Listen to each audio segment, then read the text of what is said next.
Because Nicole, there are sneaky publishers out there that use KDP, and then they say, we're going to market you. We're going to put you on our website. We're going to get you magazine articles, and they take half your royalties. You're listening to Writer Unblocked, the podcast for serious authors who are ready to scale their careers with smart strategy. I'm Nicole, your host, and I help authors navigate publishing, marketing, and multi-format expansion, all while keeping the vibe high. What do hip-hop, dinosaurs, and children's books have in common? Orlando Molina, aka MC Zeps, is the author of 4 rhyming picture books and the creator of Rhymosaurs. He joins me to talk about turning beats into reading magic and how his rap career prepared him for being a savvy author. Additional information is available in the show notes or writerunblockedpodcast.com. Okay, let's dive in. All right, Orlando. First of all, thank you so much for agreeing to be my guest. This is so overdue. Yeah. And obviously I know you, but could you say a little bit about yourself for our listeners? Sure. I am a Puerto Rican human from planet Earth, born and raised in Brooklyn. And now I am a family man in California, and I write children's books. And I still MC. And you still MC? Oh, okay. So maybe we'll get a little treat in the episode.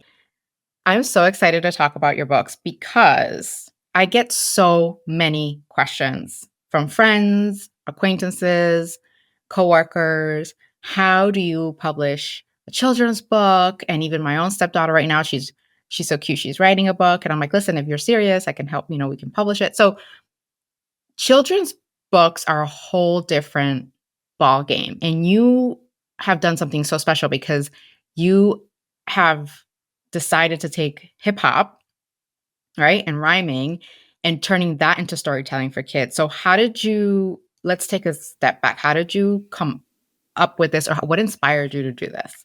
So when I was still living in New York and I was working at Audible, I was also gallivanting around town and entering like rap battles and freestyle contests and that to keep the sword sharp. I was in my mid-30s, so I just wanted to still feel like I still got it. I would do these rap battles, and then I'd have to travel all the way back to Brooklyn on the subway, 2 hours, 2 a.m. And I had a pregnant wife at home. This is 2016. I went and won a battle.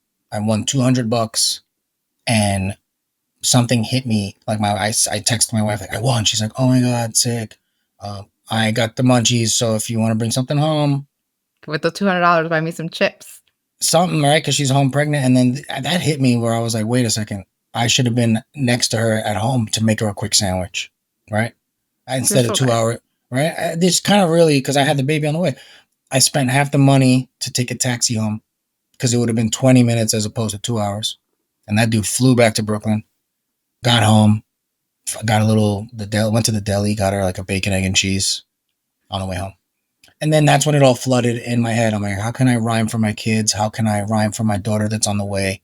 What's the next path? Because I'm going to be a dad. I woke up in the morning and I was like, I should write a rhyming book because I'm so good at rhyming. You are? And then I started toying with monsters, aliens, robots, kind of the things that kids are into. And then my nephew, luckily, I remembered my nephew was into dinosaurs. So that was my angle. I was like, you know what? My daughter's not here yet, but my nephew Reed, he loves dinos. So if I write a kid's book with a dinosaur, he'll think it's cool. My daughter will think it's cool. And that's kind of how it started. That's how I meant to ask this. Well, how did you settle on dinosaurs? This is hysterical. So the first book is about a dinosaur who's trying to brush his teeth, right? With little T-Rex arms. With his little arms. So there's an element of there's a challenge to be overcome. Yeah. Adversity. Right. So now we're talking about 2016. So your daughter's how old now? 8. 8.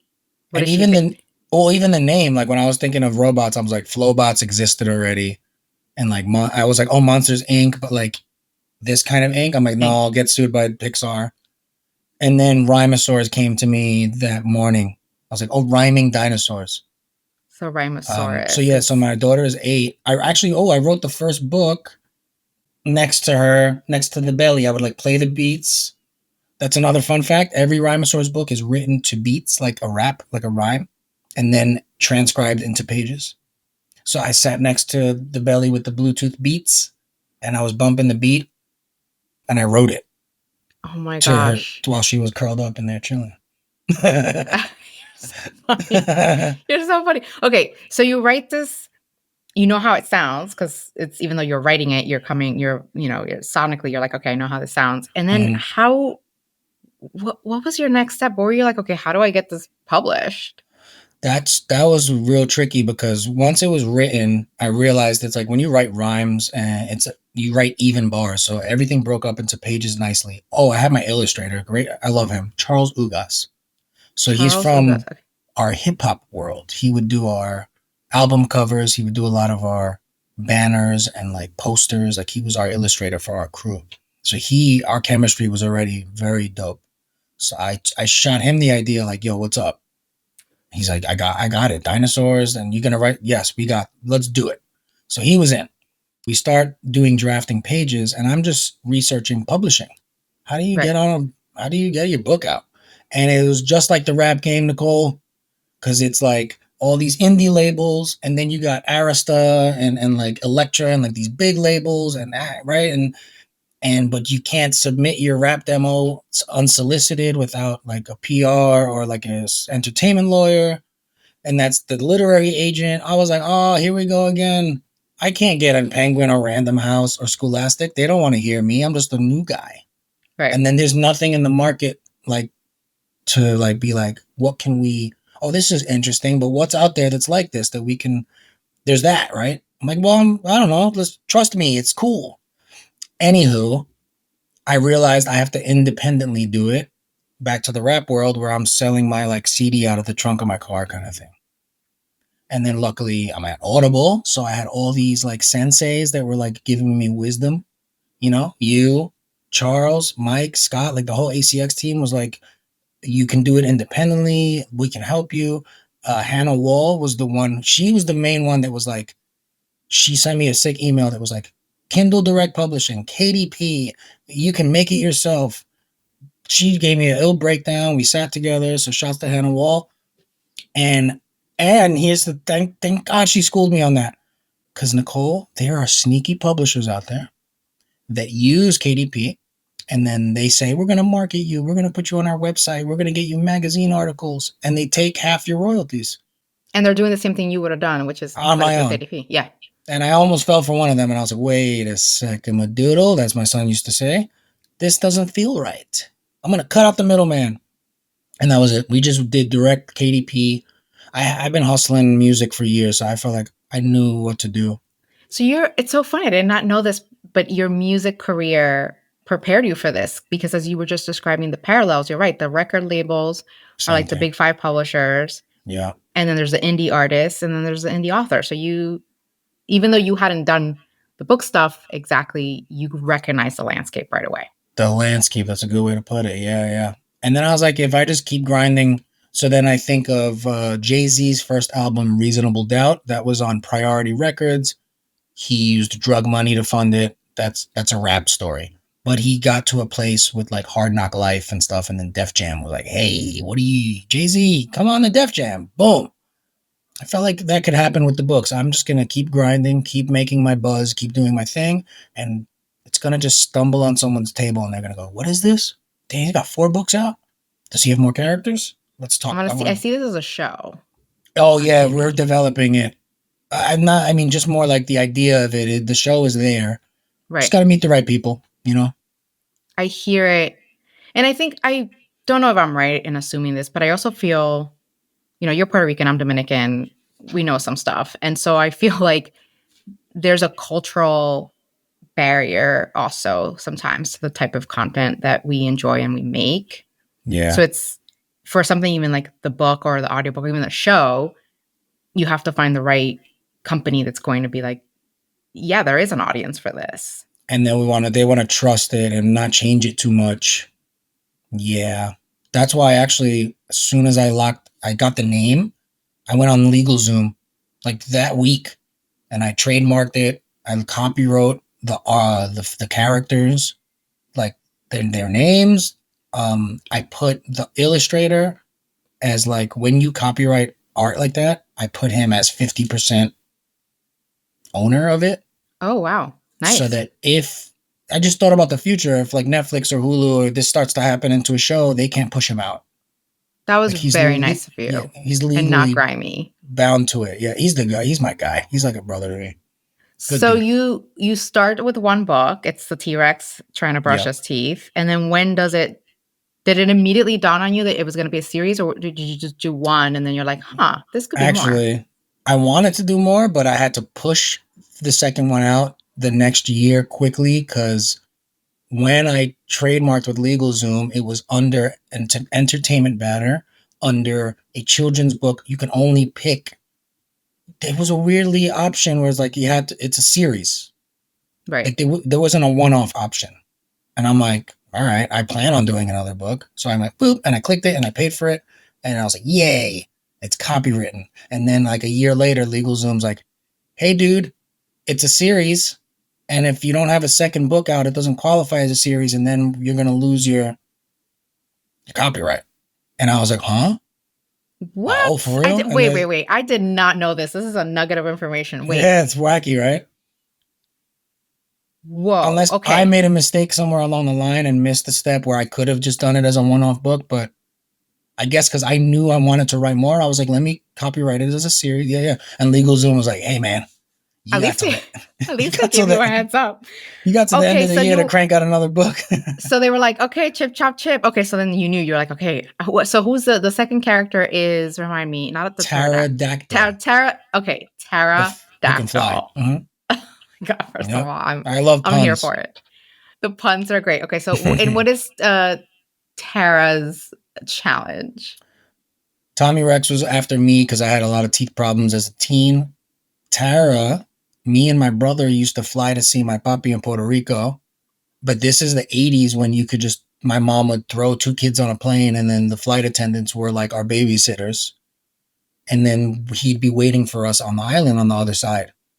And I'm 4 or 5 years old, terrified of flying, Oh, throwing up all over the place, mad nervous, you know? So there was that. That's what made me write that story because I was like, there's a lot of little kids that never been on a plane or might be afraid to fly. What better than a character with wings? And then the illustrator, Charles, was like, what if our uncle's a pilot? To really ramp it up. We were also, this is future thinking. So I'm like, brushing teeth book. I've been working with dentists for years and they like buy my book and give it to kids. I still haven't worked out a deal, but I'm like, one day, an someone at airline. JetBlue, Virgin, someone's going to pick up on this book and go, sick, I want 200 copies and we're going to give it to each kid that flies with a pack of crayons. That was our That thinking. Yeah. That is sweet, right? Because if the message is to help or empower a child through the particular challenge you're addressing in the story, that's the dentist thing is so perfect. How perfect is Word up. that? And when I fly, I bring extra copies. I give it to the flight attendants. I'll give some promo copy. I'll see the pilot like that flew the plane. I'm like, yo, appreciate you. Sick landing, mad smooth, boom. And they're like, oh, sick. And like when you see the character, he's like a real pilot with the pin and the cool hat. And they appreciate it. And I'm like, sometimes they tag me on Instagram and I'm like, it's just gonna take one of those guys to take it to a board meeting and be like, hey, look what this guy sent me. These are cute. I believe in it, and my friends believe in it. So like the hustle is strong. I love that message. And for anyone who's listening, this is this is what I try to tell people. Like you have to believe it more than anybody else.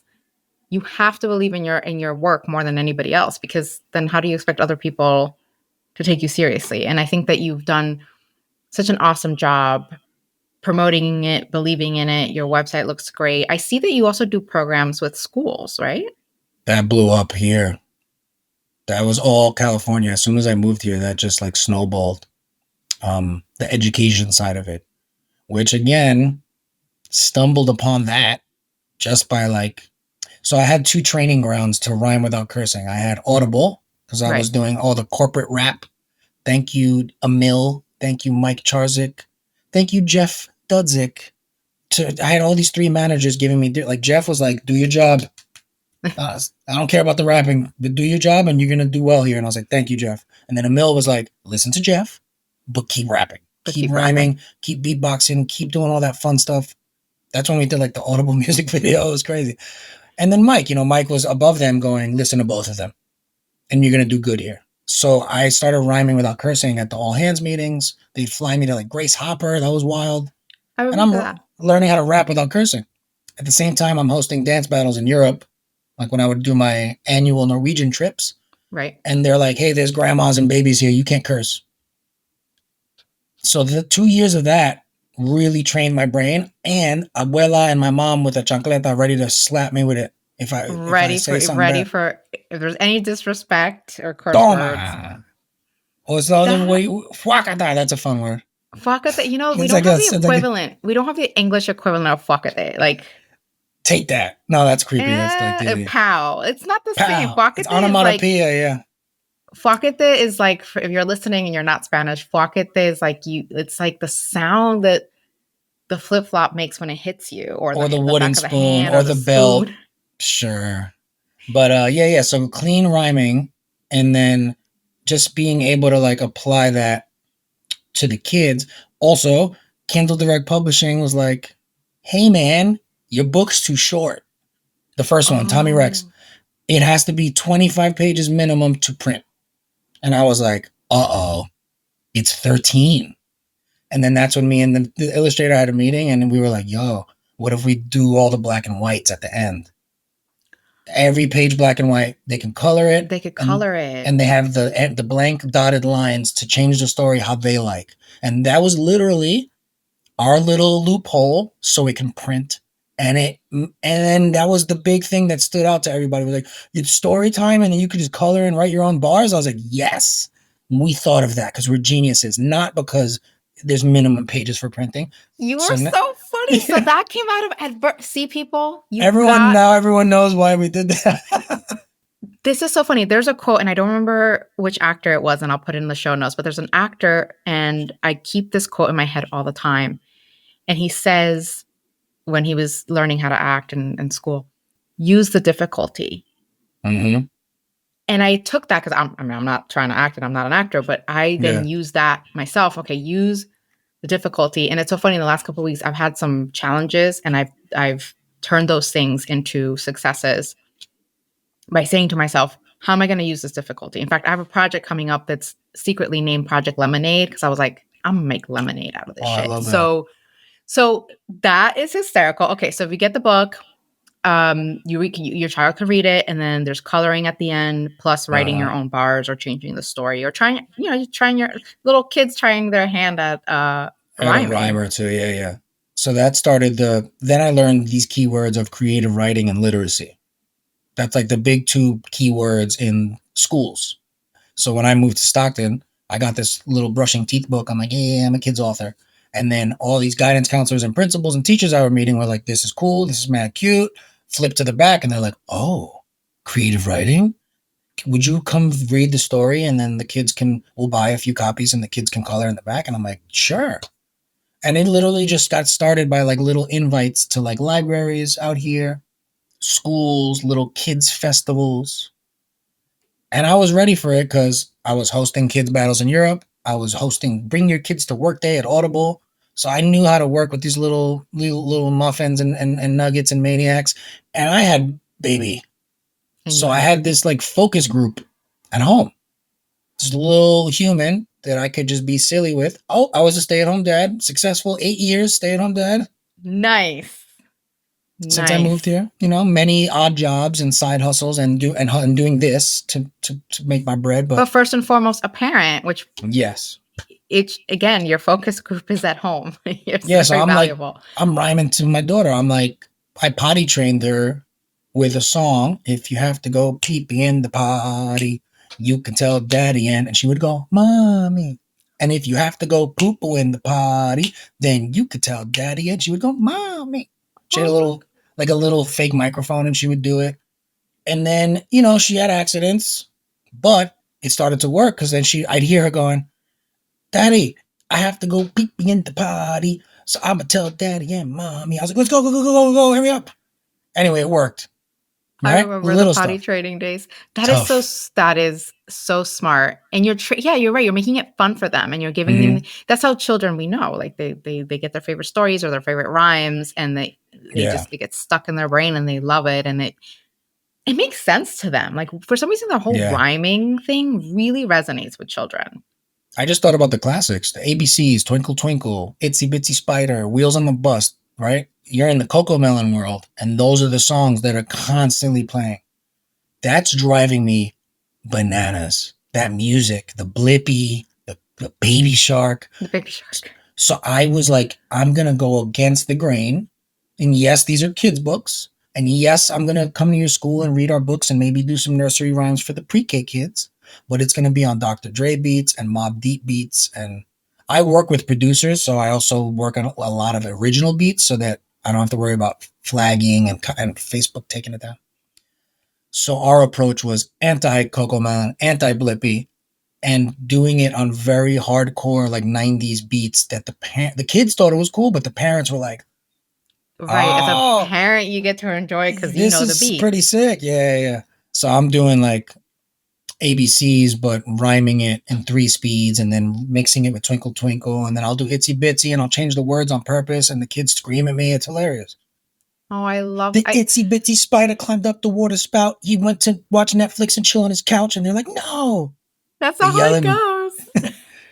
But then a kid comes on the mic and he does it because he You knows the are words. so good at this, Erlen. I mean, you're Right. always such a good entertainer. So to see you flourish into a parent, into someone who connects with kids so easily, and then are using your talent to bring this to them, it's just awesome to see. Thanks, man. So okay, so the print book sounds great because I get it. I read it, I see it, I color it, I make my own rhymes. Yeah. Talk to me about the audiobook. How does it translate into the audiobook edition? Well, first of all, in the audiobook edition, we get to hear Yes, yeah, the which is rhyme. funny because I have the second one finished and I'm just been so busy with school stuff that I'm like, it's like sitting in the vault and I have to put it on streaming and I just got to get it out there. I want to have audio for all 4 books, but like the education took over and that's good. I'm busy, I'm getting paid, but a lot of parents are going, I want to listen more if they don't have, because the first book is on Audible exclusively. I did an exclusive rights thing. And the next ones I'm going to do Wide. the other wide was on Audible, but it's also streaming. But shout out my buddy Mike Stover because he gave me a what is it called, splash page, like, and it's still live, which is kind of awesome. I'm like it's gonna be there for a while. It's audible.com/Rhymosaurs and it takes you to the audiobook. And like he gave me my own link and I was like, dude, and it still worked. I typed it yesterday. It popped up. I was like, So oh shit. audible.com/Rhymosaurs. Rhymosaurs, yeah. Our first book, and I'm very proud of the audiobook because we produced it all in-house. Like we got original uh, music from an employee. He might still be there, Joe Reese. Mhm. And then Darren helped mix and master it. And then I got my DJ to scratch on it. And the concept is very cool. Rebecca Fenton, who is from Audible UK, narrates the chapter announcements. That's so funny. Rebecca's coming on the show next week. So I Yay! will. So I love you, Yeah. Rebecca, for giving us that because chapter 1 is acapella story time, and then the DJ scratches it. Chapter 1, and it's her cool British accent. Acapella. It's the story without music. Blah blah blah. And then the second chapter is the rhyming on the beat. Then the third chapter is just the beat, and then you can practice rhyming it. And that's how it's broken up. So it's like a mixtape almost, a mixtape audiobook. I love that. Yeah. As you're talking, it occurs to me to ask this question: Is rhyming, is it an innate talent, or can people learn how to rhyme? There's 2 kinds of people that can rhyme. You have the natural rhythmic people that they just have it, and then they have a lot of cadence and swag to their voice, so they don't have to get too technical with it if they don't want to.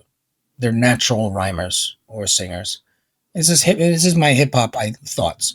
Then there's technical people that these are just those smart people that can apply themselves. You teach them, you say, hey, you're going to learn lacrosse. Right. And they're not going to be the greatest, but they're going to put their nose down, they're going to study it, and they're going to get moderately good at lacrosse. There's a lot of humans out there that can just apply themselves. You got to learn how to change a tire, which I still don't know how to do. And I took a class and I don't know how to do it. And I would go against these guys in like battles and stuff where I'm like, oh, this guy has the techniques down. Like he's technically hitting all the notes and he knows what to do to rhyme properly and well. But you could tell he's going by the book. He's dialing it in like a student that studied real hard and not not Like a like math. natural.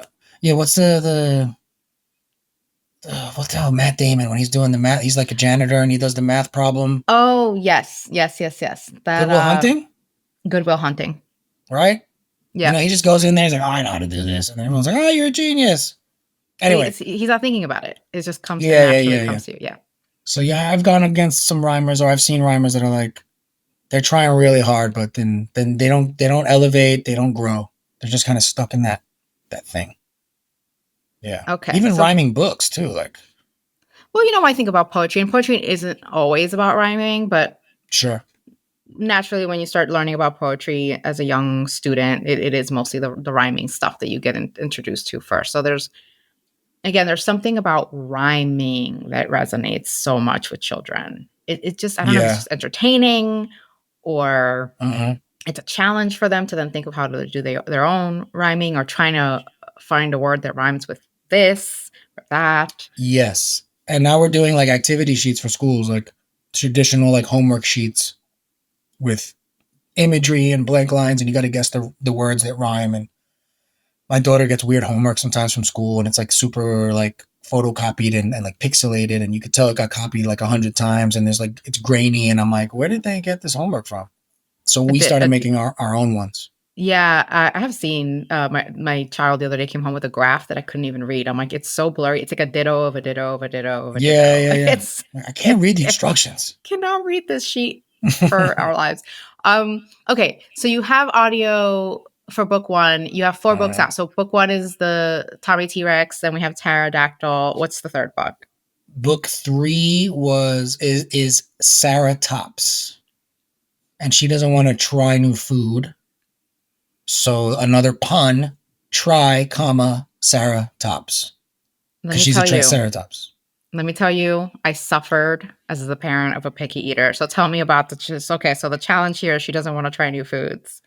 Yeah, and she's just stuck like pizza's the best. That's all I want. And it's based on my awesome stepdad and then my brother, because I had a cool Irish Italian stepfather who raised me and my brother. And I was the buttered noodles kid, 9 years old, saying, nope, I only want buttered noodles. And then he was like, with his very Queen's accent, he's like, oh, by the way, my name's Orlando. My family called me Landy. It's like the middle of Orlando. Orlando and Landy. Landy. Mira, Landy, ven aquí, ¿qué tú haces? So he'd be like, Landy, listen to me. You dip mozzarella sticks in the red sauce. You eat pizza with the same red sauce, but you won't put that sauce on the noodles. Can you just try it with some Parmesan cheese, please? And at 9 years old, I was like, fine. Oh, you were right. My bad. This is mad It's good. really good. So in the book, I mentioned butter noodles, the mozzarella sticks, putting the red sauce on it. It's in the book. So every book has parts of either young me or my family or my kids. I was really touched when I read what book four was about. Word. So this is about moving. Moving, yes, I know. Army kids that moved a lot. People that moved because their parents had new jobs constantly. New city, new friends, new life. Yep. And you yourself, right? You've traveled a lot and you made that Yeah. move Yep. from New York to California. Central Valley, Stockton, California. So I think it's wonderful that you're writing about things that help kids go through difficult times or a difficult challenge or a scary thing Uh-huh. like flying or just a super annoying thing like being a picky eater. Do you have thoughts for book five? I do. It's already I didn't write it, but it's kind of all there. We also preview it on the back cover of book four. We preview it and kind of say, hey, book five, we're going to Norway. And it's about breakdancers. I Because love this. that's another part of my life that like changed my life as an MC. So I yeah. was gonna say, talk to me about obviously it's so funny because we've known each other for a long time, but I always kind of had it in the back of my head that you had spent considerable time in Norway. Can you fill me in about how you ended up in Norway and Yeah, what that yeah, experience was like? that was super interesting. That was more like you know when life just happens, like I don't know, I guess it's a mixture of fate, things happen for a reason, and luck. So those three things got mixed into a cauldron. And then In 2017, two buddies of mine, Jahan and Mike Swift from Brooklyn, met Norwegian dancers in New York. They hit it off and they said, "We're going to book you for a big show in a few months. We have this McDonald's budget. We love you. And I think we want to fly you out." And they were like, "What? No way. Sick. Cool. Peace. We love you." Anyway, long story short, boom, they get booked to go perform in two Norwegian cities. This is 2017, Bergen and Oslo, for Norwegian McDonald's Corporation. It was like a show for the employees, staff, and their families. And it was breakdancing, two comedians hosting, and an R&B girl from out there. And then they booked two rappers from Brooklyn to bring New York vibes. Wow. I was working at a random temp agency, kind of like, office thing. And then my two buddies were like, "Yo, Zeps, you have a passport from your Amsterdam trip. You want to just tag along and help document and be on the camera and like just, you can rhyme a little bit with us. So just stay in our hotels with us. All you got to do is fly yourself and you're with us the whole time." I'm like, that sounds sick. I asked for like a vacation from the law firm and they're like, "Nope, got big cases coming up. We need you." And then I looked at the homies. I was like, "Man, I got to stack that paper, bro. I can't go on the trip." "It's cool, man. Next time." Then Mike Swift couldn't go because of his passport. And then the McDonald's people were like, "The contract says two rappers from Brooklyn. We can't have the one guy. We need the two guys." I got to take his place. So then Wow. I got flown out, hoteled up, and I went on this whirlwind 2-week tour with one of my best friends, Jayon. And it changed my life because I went from little stinking open mics and like bar shows, like very like how Lady Gaga came up in New York, like really grinding, like as an underground rapper, no one cares. And then I'm in like another country and there's like a jumbotron and there's like sound check and it's mad professional and after parties and we're on the plane and the limo. It was nuts. I was like, this is what it's like. That 2 weeks of like being a real artist on tour, I was like, whoa, this is sick. Anyway, I fell in love with it and I moved back on my own. So that was like a life-changing thing because I loved the culture and I knew I would stick out. Let me Yeah. move to Oslo and I'll be the one Puerto Rican from Brooklyn in a land of Vikings. That is so funny. Okay, so Yeah. now I'm excited about book 5. So book 5 is gonna take us. To the dance world because here's the thing, Nicole. I was a very, I don't know, I guess naive, greedy rapper. I wanted to be a rapper. I didn't care about breakdancing. I didn't care about the other parts. I liked graffiti a little. Going to Norway made me realize it's not just about rapping. You got to learn how to MC and talk to the crowd. Mhm. So that trained me how to host. So while I was living in Norway, the dance community were like, "Yo, you're funny. We need a guy in English. Come introduce the battles and stuff." And then that blew up in Norway where they were like flying me back because my mom got sick. I went to be a good boy and go home and take care of Mom Dukes. But they were like, "We have a budget. We have a hotel. We'll fly you." And every year I was going to multiple cities hosting dance battles and working at Audible. I was like a double life. And Audible was great. I had enough vacation, sick time to just kind of use those days, go kill it and come home. That's great. But it made me a better MC because I had to learn how to talk to people, talk to kids, talk to grandparents. So now I always will love Norway because of that. It turned me from a rapper to an MC. That it Yeah. you oh, I love how just all aspects of your background and using the difficulty. I gotta Yeah, find out yeah. who said that. I think it was Michael Caine. I'll look it up. But so you have data validation at home. You have 2 kids that you can validate the the pictures and the ideas with. Yeah. What would you say is your dream collaboration? Is there someone out there you'd love to collaborate on for the books? Either Yeah, a dude. company or a person or another I rapper? mean, for company wise, I would love a big publisher to just. That's why I'm not doing book 5. I have 4 books, and I'm waiting till the next step. And they're like, "We love what you're doing. Talk to us." And I'll go, "Here's book 5. I got it ready. Right. Here's what we're doing." Um, so something like a Scholastic or a Penguin that would be cool. But also, my dream is because of all this like music stuff where I can't use copywritten music. Mhm. I'd love this to blow up to the kind of platform where we can feature. There's a lot of moms and dads that make beats. They tinker and make beats at home, and I want Right. to feature those musicians and have some kind of thing where it's like you want to read to your kids with music, And not just our books, like Llama Llama Red Pajama. There's this book called Bibimbap about Korean food that like fits so perfect on hip hop beats. There's a lot of kids' books rhyming that fit. So we teach that at our conferences, like not just Rhymosaurs. Find a very good rhythmic rhyming book, place play some beats, and rhyme it to the kids, and they go nuts. So I'd like to have that kind of platform where we could feature original beats, and then you can have like a place where you can download those beats so you can rhyme to the kids, something like that. This is wonderful. No, it's listen, parenting is really hard. So Yeah. anything you do to make it less hard and make parents have more fun. Mm-hmm. I think fundamentally too, reading to your kids It's important, in dude. an My age kid. where, right, everything is the iPad and the phone and parents are busier than ever. Oh my God, reading And to your I get kids. that when I'm like doing these, like right now, we played all morning so that I told my wife, I was like, I got to do the podcast. Let's just play in the backyard. So then that way, when they sit to watch a cartoon, they're like locked in, and I'll have a little bit of quiet time, and that's nice, you know. Right, because But they're getting it in small doses, so it's very valuable time for yeah, them to yeah, get the yeah. screen time.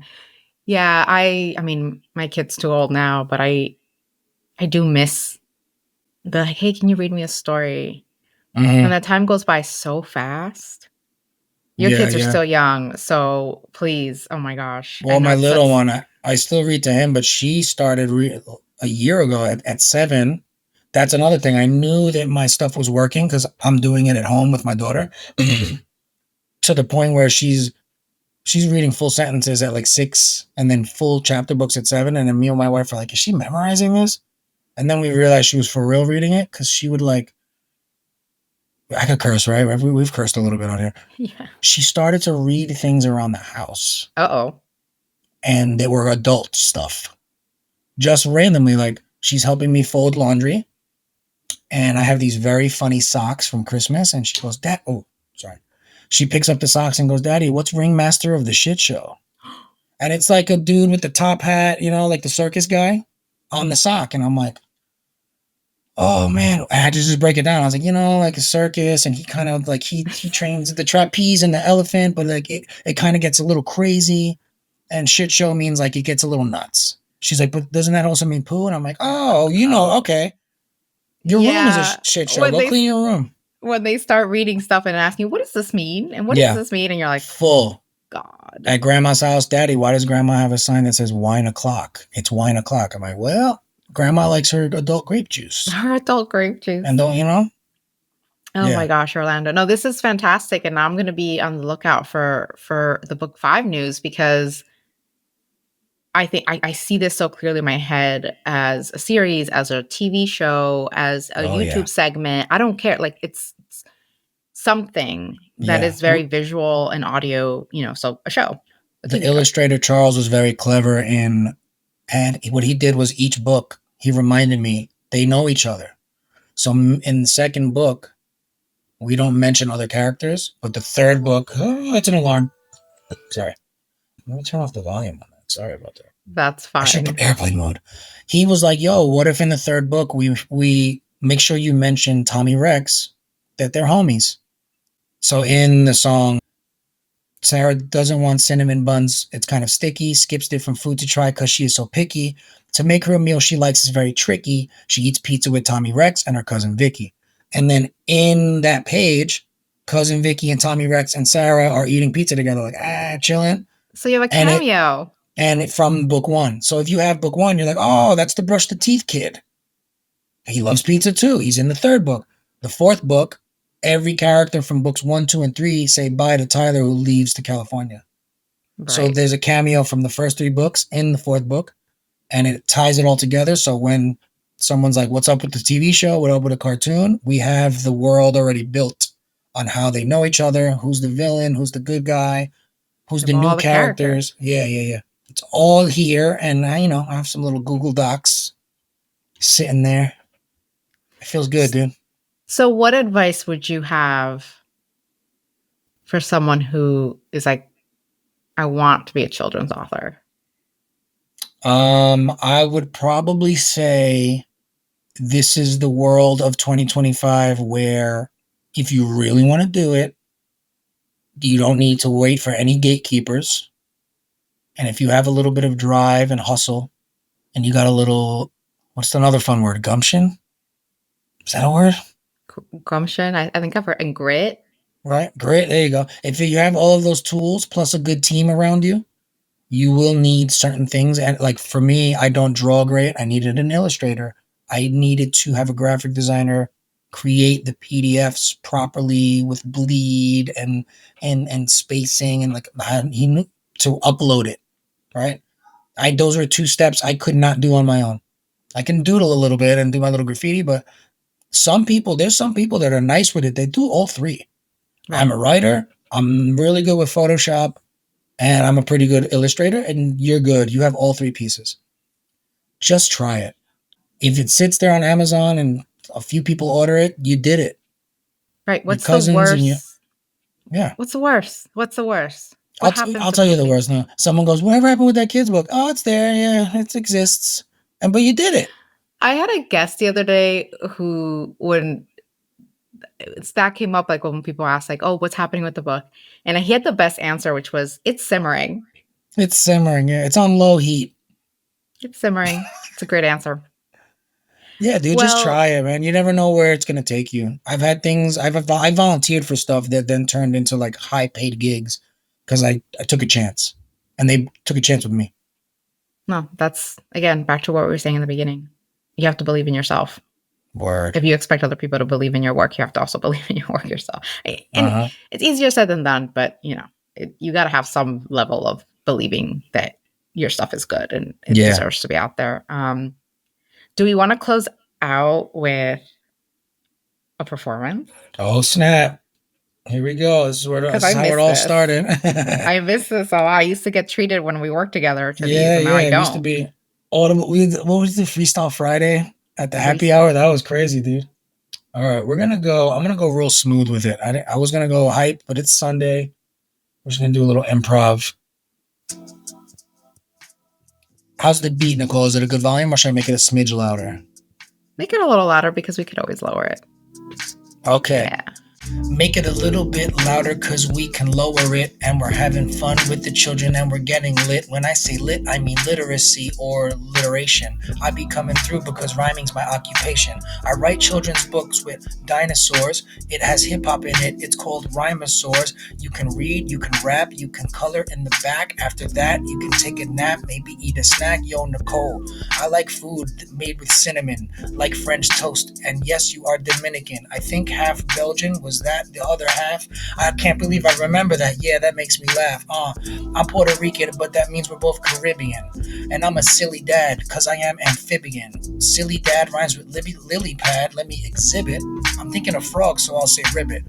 Actually, not frogs, back to the lizards. Dinosaurs, because you know magic like a wizard. Rhyming every day because you know I'm hip hopping. I'm from Brooklyn, Puerto Rican, but now I live in Stockton. That's the 209. They call it Central Valley. Yeah, because I do this because now I live in Cali. Representing on the podcast with Nicole. We do rap, but we also got a lot of soul. Oh my God. Oh, I missed that so much, Orlando. You're so good. I don't know how you do it. It's so good. my other job actually, it's called event rap.